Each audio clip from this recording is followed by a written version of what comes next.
What's up guys, Coach Hayden here with Steel Strength Training. In today's video, we're going to be talking about a very useful strategy to get more work done in less time in the gym. And that is Myo-Reps. Except for a handful of clients, we haven't really used Myo-Reps in the programming so far. So this video is going to be important to you, so foreshadowing, you might see this in future programs.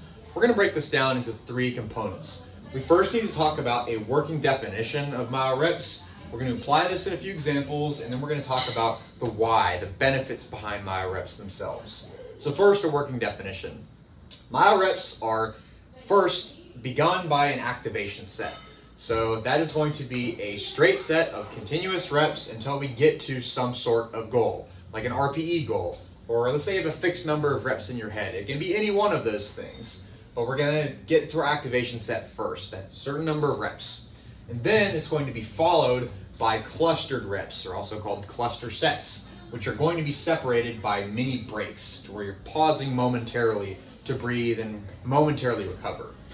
So how do we apply this definition to what it looks like in the gym? Well, let's look at this first example over here. Let's say that we have a three-set goal in mind. So we need to do these 3 sets, and each of these sets is going to incorporate this working definition.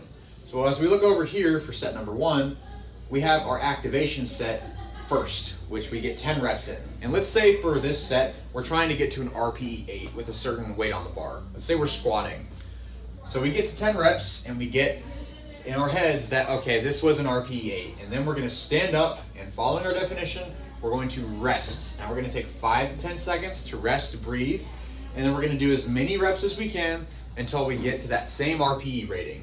It's going to be a little bit less this time, then we're going to rest, breathe, do as many as we can, rest, breathe, and then one last cluster set. So this is one way we can structure Myo-Reps, where we have the activation set, and then we have a certain number of cluster sets that we have as a goal. And in this case, it would be 3. For the second set, we would do our activation set again, and then we have our 3 cluster sets, and then all the way down to set number 3. So this is one way we can use Myo-Reps. Another way we can use it is called Myo-Rep match sets.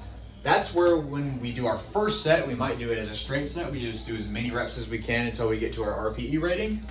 And then by the time the second set comes around, you can often be more fatigued and we can't complete 15 reps in a row again. So what we can do is do as many as we can to get to the RPE rating, and then we make up the difference for as many cluster sets as we need to get to the previous set. So if you might do 12 reps, you get to your RPE 8, you rest, and then you do 2 reps, and then you rest again, and then you do 1 rep for that last cluster sets.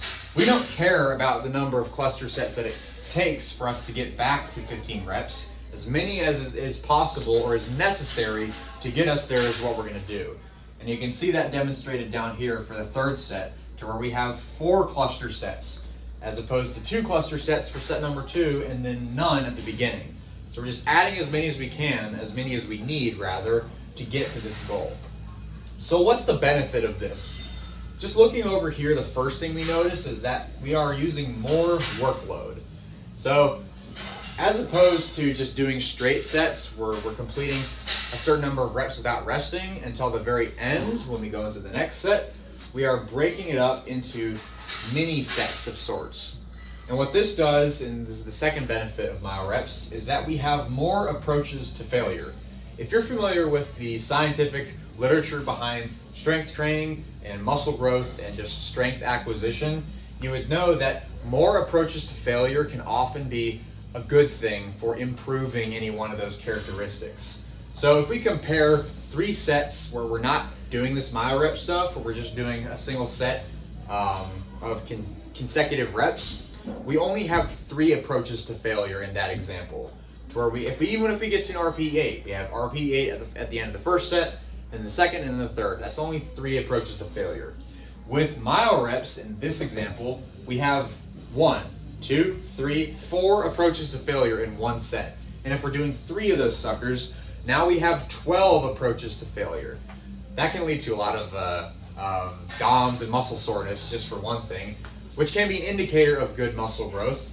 But when you compare those 2 options, you see that we have a lot more approaches to failure when we use Myo-Reps, which isn't always a good strategy, but it can be if we're trying to target muscle growth in particular, Myo-Reps can be really useful for that.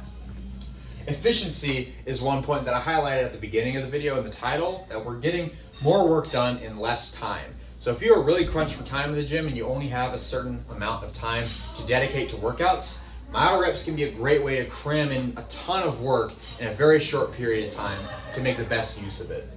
That's pretty much it for Myo-Reps. We're going to be incorporating this concept into later programs, probably in further videos as well to help explain it better. Thanks for tuning in, guys. Catch you next time.